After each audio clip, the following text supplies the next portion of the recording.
Assalamu alaikum. I am Saud Sadiq from Success Motivators. I am a Muslim inspirational speaker, life coach, trainer and entrepreneur. कैसे हैं आप लोग? अल्लाह ताला आप सबको सदा खुश और खुशहाल रखे और आप सभी की ज़िंदगी रहमतों और बरकतों से माला माल कर दे।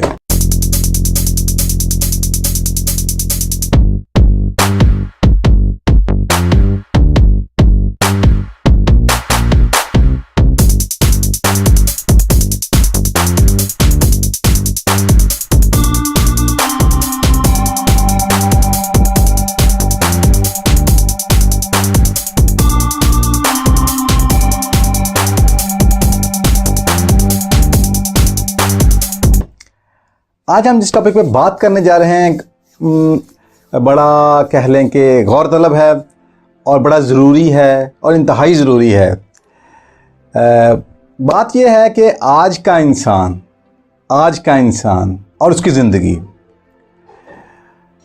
आज का इंसान जबकि उसकी ज़िंदगी अगर हम कह लें कि माजी की तरफ झांकते हैं, यानी कि आज से 50 साल या 70 साल पहले अगर देखते हैं तो एज़ कम्पेयर टू बिफोर, जब हम पीछे माजी में देखते हैं, पास्ट में देखते हैं, तो आज के इंसान की ज़िंदगी तो हर लिहाज से बहुत बेहतर है, बहुत ही बेहतर है। यानी कि आज साइंस का दौर है, टेक्नोलॉजी का दौर है, मशीन्स का दौर है, एडवांसमेंट्स हैं, गैजेट्स का दौर है।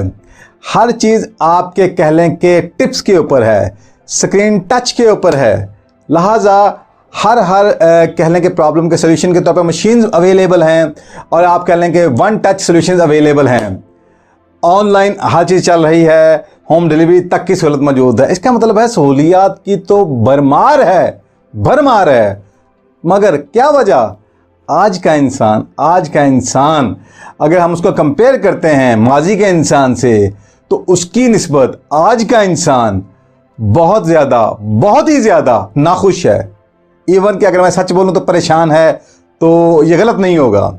तो क्या वजह है? ये बहुत बड़ा क्वेश्चन है और इस तरह के क्वेश्चन आए दिन रेज होते हैं बहुत ज़्यादा। आज का हर इंसान यानी कि ज़्यादातर इंसान कह लें इस खोज में है, क्या मिस हो रहा है? Something is wrong somewhere, but where? Problem कहाँ पे है और अगर प्रॉब्लम का सोल्यूशन कहाँ पे है? ओके, लिहाजा आज हम इस टॉपिक पे बात करने जा रहे हैं। चलो मैं इसको आगाज से लेता हूँ, स्टार्ट से। एक इंसान का जब इंसान पैदा होता है तो होता क्या है, मैं प्रॉब्लम को शुरू से बताने लगा हूँ। प्रॉब्लम चलती कैसे हैं और ये कैसे प्रोलॉन्ग होती हैं, फिर इसके आफ्टर इफेक्ट्स क्या आते हैं। मसलन एक बच्चा पैदा होता है, होता क्या है, उसकी ज़िंदगी के जो पहले 7 साल स्पेसिफिकली एंड 10 साल जनरली वो किस चीज़ के होते हैं? वो उसकी स्पिरिचुअल ग्रोथ के होते हैं, वो उसके मॉरल के ग्रोथ के होते हैं, वो उसके मैनर्स एंड एटिकेट से रिलेटेड होते हैं, वो उसके अनकंडीशनल लव के होते हैं। यानी कि उस टाइम फ्रेम के अंदर वो क्या चाहिए, उस बच्चे की नीड क्या है कि उसकी स्पिरिचुअल ग्रोथ हो, उसको अंदर से इंट्रिंसिक फुलफिलमेंट मिले और उसके जो इमोशंस हैं वो स्ट्रांग होने चाहिए। कैसे? उसको अनकंडीशनल लव मिले, यानी वालिदैन की तरफ से, बहन भाइयों की तरफ से, रिश्तेदारों की तरफ से, अपने माहौल में से, पीयर्स में से, हर लिहाज से उसको सिर्फ मोहब्बत ही मिले, जिससे वो इमोशनली स्ट्रांग हो जाएगा। तो बहरकैफ तो जब जो उसके पहले 10 साल थे, उसकी जो नीड्स थी, उनकी बजाय उनको रिप्लेस कर दिया जाता है किस चीज़ के ऊपर? लॉजिक्स के ऊपर, जो कि 10 साल के बाद डेवलप होने थे। मसलन क्या कि अब वो बच्चा 2.5 या 3 साल का हो चुका, अब उसको पैम्पर लगाओ और अब उसको स्कूल भेज दो। क्यों? अब मेरा बच्चा स्कूल जाके बहुत ज़हीन बनेगा। लिहाजा जब ये जुल्म किया जाता है तो होता कि उसकी पर्सनैलिटी में क्रैक्स आने शुरू हो जाते हैं। ओके, फिर क्या है कि अब वो बच्चा एकेडमिक एजुकेशन का बोझ अपने सर पे लिए, अपनी पर्सनैलिटी को क्रैक्स डालते हुए, उसमें दरारें पैदा करते हुए बहरकैफ एक रेस में लग जाता है।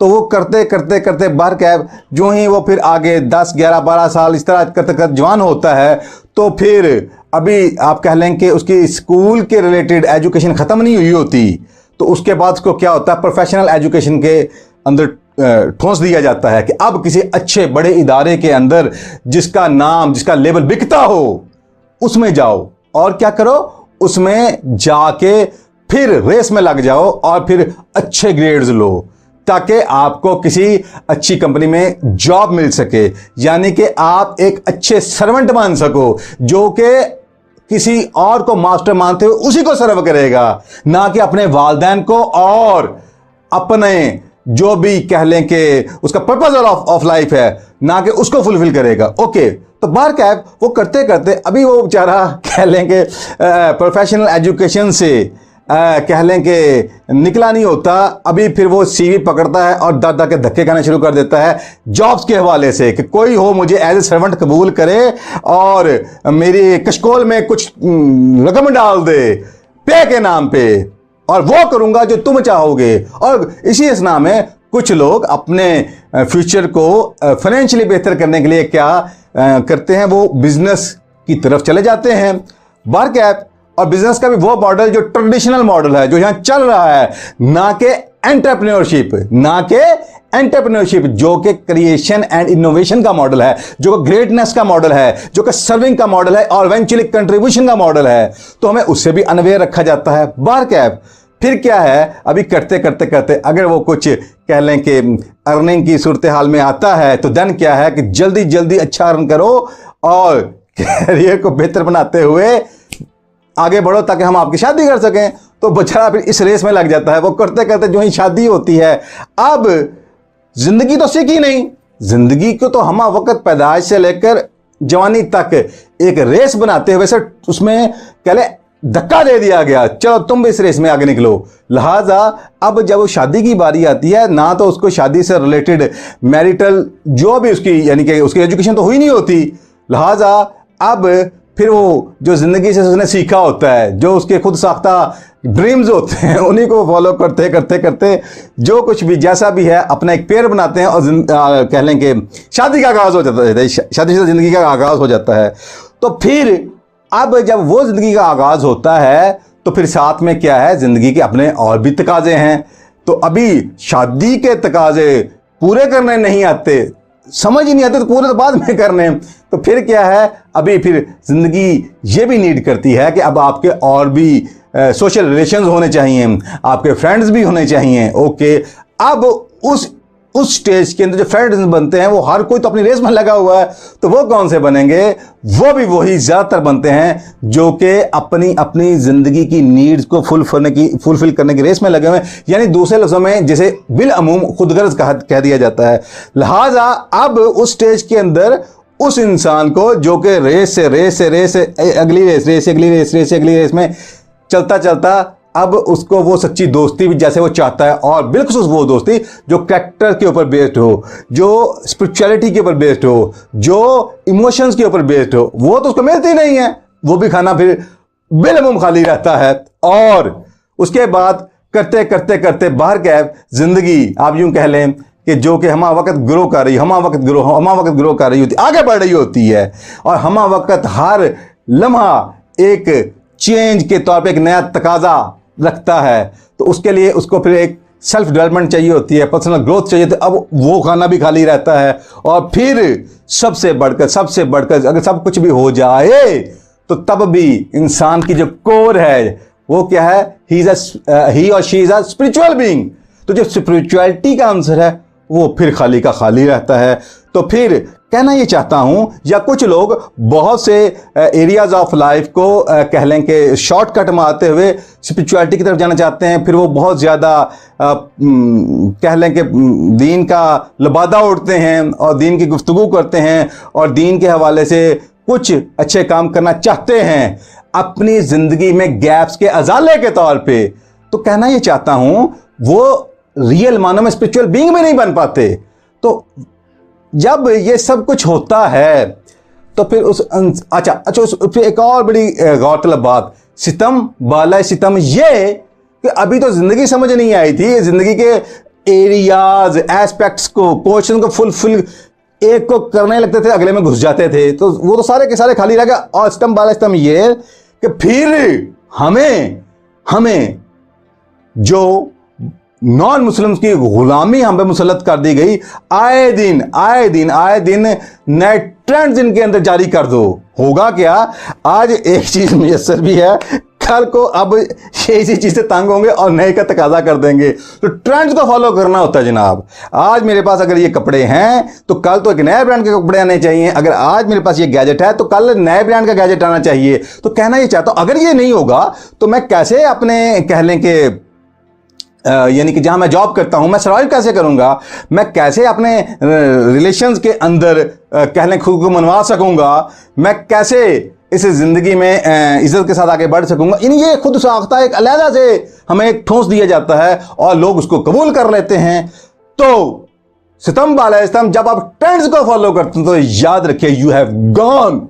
ओ भाई, तुम तो वो थे कि जिसको जिंदगी समझ नहीं आई थी और जो पोर्शंस में अभी धक्के खा रहे थे और अभी तो वो कह लें कि सजा खत्म नहीं हुई थी कि ऊपर से वो लगा दी गई कि जिसे कहते हैं मर्ज बढ़ता गया जुनू दबा गया। अब जितनी कोशिश करोगे उतना ही ज्यादा जिंदगी तुम्हें सजा देगी। और जिंदगी की चूंकि अपने तकाजे हैं, अपनी नीड्स हैं, जब तक उनको जानकर उनको फुलफिल नहीं करोगे जिंदगी सजा देगी और देती चली जाएगी।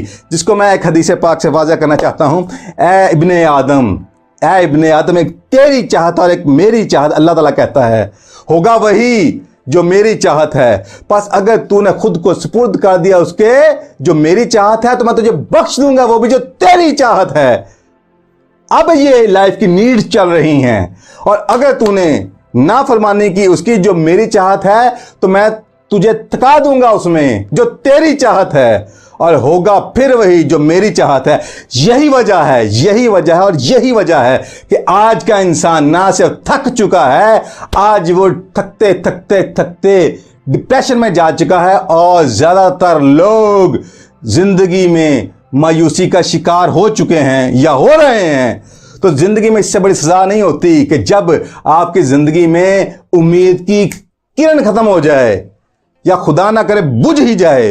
तो इससे बड़ी सजा जिंदगी में और कोई नहीं होती, क्योंकि उसका नतीजा ये होता है कि आपको सब चीजें मुयस्सर भी आ जाएं, सब चीजें मुयस्सर भी अगर आ जाएं तो फिर भी जिंदगी आपको लुत्फ नहीं देती, जिंदगी कभी लुत्फ नहीं देती। तो इसके लिए जरूरी क्या है कि सबसे पहले हम अपनी जिंदगी को समझे। जिंदगी है क्या, जिंदगी के तकाजे क्या हैं और वो तकाजे कौन सी उम्र में अगर वो ऐने ही पूरे ना किए गए ऐसे कि जैसे उसका हक था तो होगा क्या, अब वो गैप जिंदगी भर चलता चला जाएगा, उसका अजाला इंतहाई मुश्किल हो जाएगा। तो जब जिंदगी ऐसी खोखली रह जाती है, अनफुलफिल्ड रह जाती है, तो होता क्या है, अनमेट नीड्स करवाती क्या है। मेरे ज़हन में इस वक्त एक गाना आ रहा है, उसके लिरिक्स मुझे बड़े पसंद हैं। वो गाना ये है कि हम भटकते हैं, आज का इंसान, हम भटकते हैं, क्यों भटकते हैं, हम भटकते हैं क्यों भटकते हैं, दश्तो सहरा में, कभी दश्त में मैदानों में और कभी सहराओं में ढूंढते फिर रहे हैं कुछ। क्या ऐसा लगता है कि मौज, पानी की मौज प्यासी है अपने दरिया में। यानी कि जब खुदा ताला ने हमें बनाया तो खुदा ताला ने तो हमें अल्हम्दुलिल्लाह रब्बिल आलमीन तमाम रिसोर्सेज दे के भेजा, मगर क्या वजह, हर चीज हर रिसोर्स होते हुए भी चूंकि उसको एक्टिवेट नहीं किया गया, उसको राइट टाइम पे उसका यूटिलाइज नहीं किया गया, उससे फ्रूट हासिल नहीं किया गया, तो रिसोर्सेज होते हुए भी जिंदगी प्यास बन के रह गई। हम भटकते हैं क्यों भटकते हैं दश्त सहरा में, ऐसा लगता है मौज प्यासी है अपने दरिया में। कैसी उलझन है, क्यों ये उलझन है, कैसी उलझन है, क्यों ये उलझन है। यानी अब जिंदगी उलझन ही बन के रह गई है। और इसी का अगला शेर है, कहती है कि क्या क़यामत है, क्या मुसीबत है, क्या क़यामत है, जिंदगी क़यामत बन के रही, क्या मुसीबतें हो गए रह गई हैं। कह नहीं सकते किसका अरमा है, कह नहीं सकते किसका अरमा है। जिंदगी जैसे खोई है, हैरान है, यानी कि कुछ समझ नहीं आ रहा, कुछ सुझाई नहीं दे रहा, मगर क्या है कि ज़िंदगी मुसीबत बनी पड़ी है। तो फिर आज के इंसान की ज़िंदगी ऐसे बन के रह जाती है। और इस तरह के हमारे पास कह लें कि काउंसलिंग के बहुत से केसेस आते हैं, तो फिर जब हम उनकी कोचिंग करते हैं तो अल्हम्दुलिल्लाह रब्बिल आलमीन जब हम उनको एक होलिस्टिक अप्रोच ज़िंदगी की, होलिस्टिक सॉल्यूशंस देते हैं, तो फिर उनकी ज़िंदगी अल्हम्दुलिल्लाह रब्बिल आलमीन बहुत जल्द कह लें कि खुशियों के रास्ते पर माइल हो जाती है, तो बिल आखिर ज़िंदगी उनकी अल्लाह ताला के फजल करम से खूबसूरत हो जाती है, जैसा कि अल्लाह चाहता है।